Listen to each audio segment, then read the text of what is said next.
Berapa kali dia tidak tarawih karena kita menangis merengek sampai subuh datang.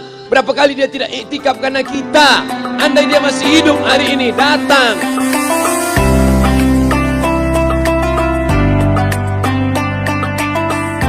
Ibu, wahai kalian yang tak menghormati ibu, yang menyepelekan ibu, yang merendahkan ibu. Malam ini lihat, beliau tidak ada ceramah, tidak ada tausiah, tapi langsung dibuat begini cara menghormati ibu. Ini sekarang banyak orang tak menghormati ibu. Berapa banyak ibu yang awalnya bantu-bantu, lama-lama jadi pembantu.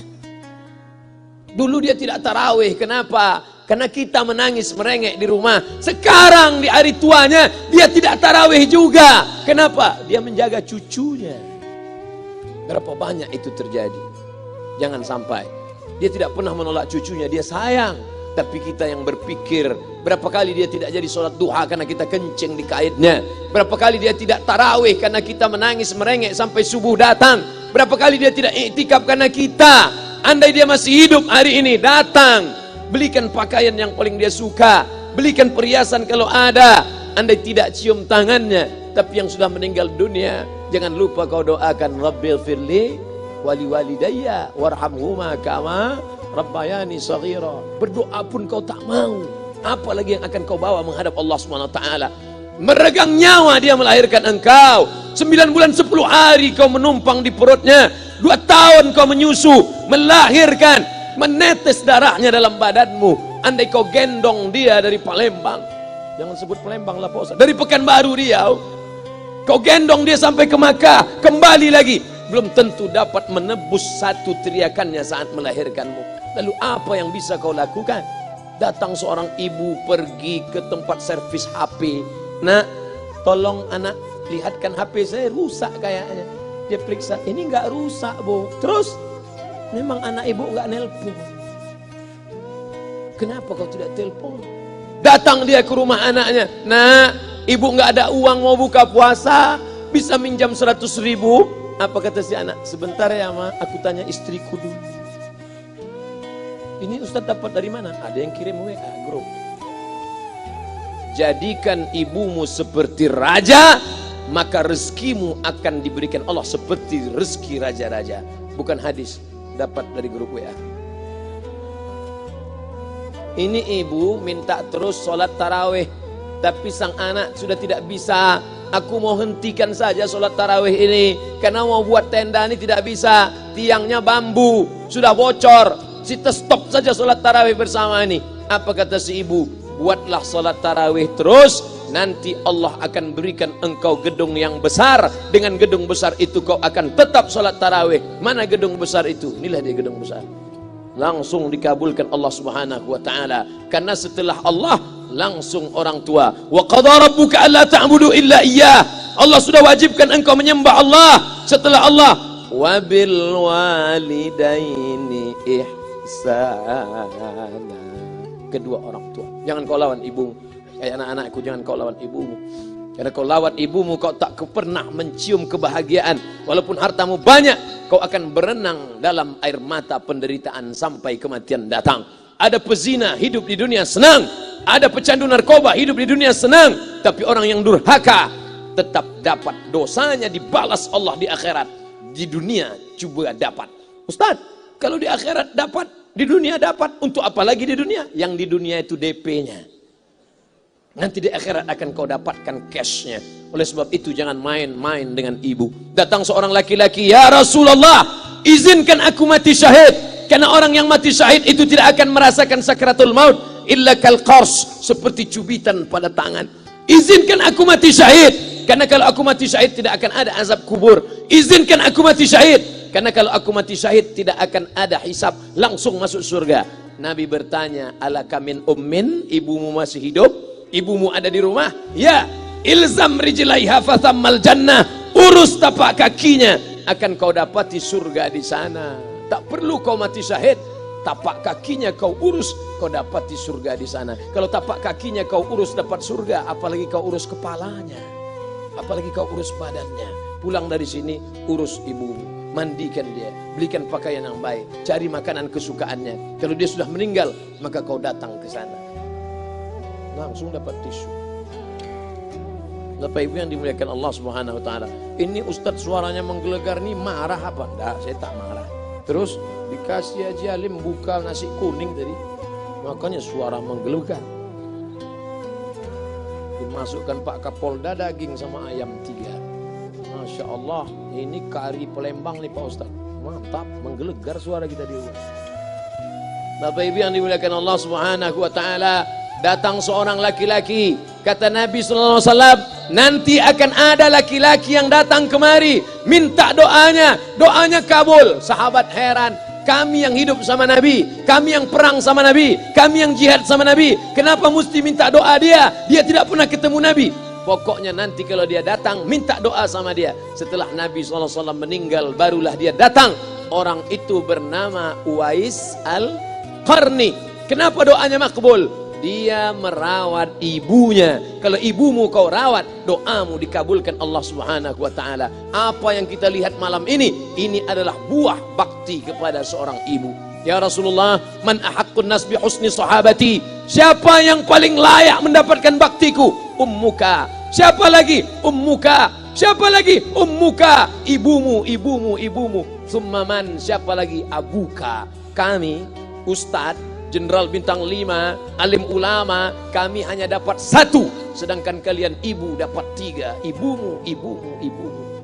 Kenapa ibu dapat 3? Karena ibu bisa melakukan 3. Ibu mengandung, ibu melahirkan, ibu menyusukan. Kalau bapak mau dapat 3, coba yang 3.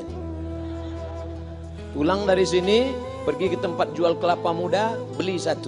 Jangan dibelah, ikat di perut 9 bulan 10 hari. Kalau mau merasakan melahirkan, pulang dari sini, pergi ke tempat jual mangga. Telan bulat-bulat, keluarkan bulat-bulat. Emang enak jadi perempuan. Mereka luar biasa. Tanya ibumu, berapa kali dia meninggalkan puasa Ramadan?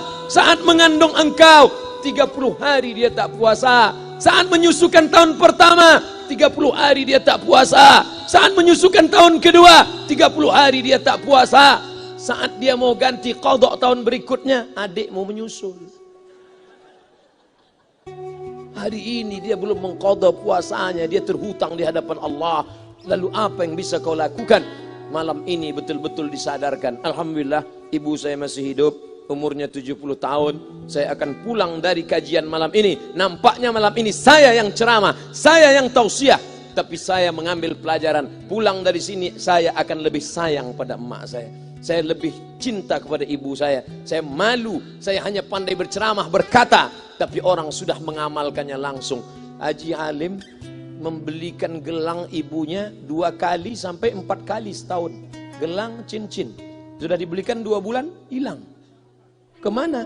Ada orang susah tadi aku kasih. Ternyata itu yang membuat rezeki melimpah ruah. Maka rezeki buah yang sudah matang harus kita joloknya dengan apa? Dengan berbakti kepada ibu. Bapak Ibu yang dimuliakan Allah, saudara-saudaraku yang dimuliakan Allah Subhanahu wa taala. Ibu ini luar biasa. Sampai-sampai ibu, Ustaz jangan nunjuk pakai tangan kiri lah. Oke, pakai kanan. Ibu, andai ngomong ibu salah, tetap dikabulkan Allah Subhanahu wa taala. Ada seorang ibu memanggil anaknya, "Ya Juraij, wahai Juraij." Anaknya sedang beribadah. Ibadah pada Allah atau nyambut ucapan ibu? Allah lebih mulia, dia diam. Ya Juraij, dia tetap diam. Ya Juraij, dia tetap diam. Dia tidak jawab seruan ibunya. Sampai akhirnya ibunya berkata, apa kata ibunya? Allahumma la tumitshu hatta turihi wujuhal mumisat. Jangan matikan Juraij sebelum matanya melihat wanita, maaf, tunasusila. Jangan matikan Juraij sebelum matanya melihat wanita tunasusila, WTS PSK, orang nakal, orang jahat. Tidak mungkin ahli ibadah matanya melihat orang jahat, tapi takdir berkata lain. Tak lama setelah ucapan sang ibu, ada seorang WTS PSK hamil, tidak diketahui suaminya, ditangkap, ditanya, siapa yang menghamilimu? Apa kata si perempuan? Yang menghamiliku adalah Juraij. Sampai Juraij ketika difitnah, perempuan wanita susila itu ditanya, siapa yang menghamilimu? Ternyata dia berkata, Juraij. Akhirnya mereka menangkap Juraij. Juraij, ternyata engkau selama ini pura-pura saja menjadi pelaku ibadah. Engkau ternyata sudah menghamili perempuan ini. Mereka menghancurkan tempat ibadah Juraij. Tapi kemudian Juraij sabar. Dia katakan, nanti tunggu anak itu lahir, kalian baru tahu. Setelah tak lama anak itu pun lahir. Dan mereka bertanya kepada anak kecil yang belum bisa bicara, ya gulam, wahai anak kecil, man abuka, who is your father? Siapa bapakmu? Hai anak kecil, siapa bapakmu? Juraij menusuk pusar anak itu dengan telunjuknya. Dia mau tunjukkan kepada orang ramai bahwa dia tidak salah, dia tidak pezina, dia tidak melakukan perbuatan dosa. Ya gulam, hai anak kecil, man abuka, siapa bapakmu? Apa kata anak kecil itu? Cowboy, sapi, boy penjaga sapi, pengembala sapi. Bapakku pengembala sapi. Barulah orang Yahudi tahu ternyata ra'il ghanam yang menghamili PSK perempuan jahat tadi adalah penggembala sapi. Lalu kenapa fitnah itu terjadi? Allah mengabulkan doa si ibu sebelum Juraij mati. Matanya pernah melihat wanita tuna susila. Oleh sebab itu ibu jangan sampai kalau marah sama anak memanggil anak dengan kata-kata yang tak baik. Setan, hantu. Kalaupun marah panggil dia, calon wali kota. Sini sebentar. Kalau marah betul, calon gubernur. Sini sebentar. Doa ibu dikabulkan Allah Subhanahu wa taala. Saya setahun setiap bulan Februari ceramah di Kuala Lumpur seminggu. Kuala Lumpur, Selangor, Sarawak, Kuching, kemudian Malaka, Ipoh, Negeri Sembilan. Ketika saya tausiah datang ibu-ibu makcik Malaysia. Assalamualaikum, waalaikumsalam. Ustaz Somad, ya. Saya nak jumpa dengan emak Ustaz. Loh, ngapa jumpa emak saya? Jumpa saya lah. Ustaz pasti dididik oleh seorang ibu. Saya ingin jumpa ibu Ustaz. Saya sangka dia mau jumpa saya. Ternyata ibu di tengah para habaib, diambil diri seorang profesor, dibalik diri seorang gubernur, wali kota, Kapolda.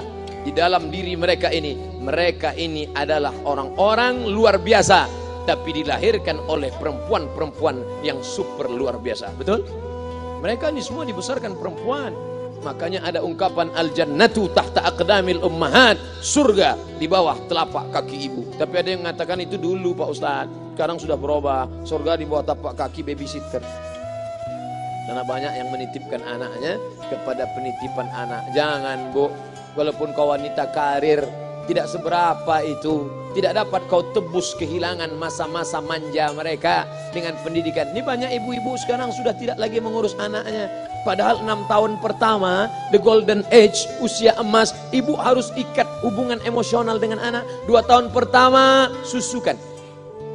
2 tahun kedua, lompat-lompat, lari-lari, lucu-lucu. 2 tahun ketiga, mulai menghafal surat-surat pendek. Umur 7 tahun, baru dia sholat. Begitu. Sekarang banyak. 2 tahun pertama, dia titipkan ke Al-Baqarah, sapi betina. 2 tahun kedua, dia titipkan ke Pak Ud dan Bu Ud. 2 tahun ketiga, dia titipkan ke TK. Akhirnya anak putus kontak. Setelah anak remaja, baru ibunya nanya, Ustadz, kenapa anak saya lebih mau curhat sama pacarnya daripada sama saya? Karena anak sudah lost contact, putus hubungan dengan ibu. Itulah yang dulu dikejar dengan wanita karir. Pergi pagi pulang petang, peras keringat, banting tulang, tunggang langgang, lintang pukang. Tak dapat kau tebus dengan apapun.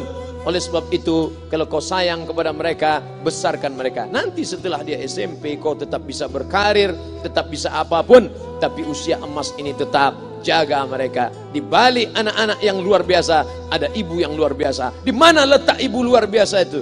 Inilah dia, ibu-ibu semua.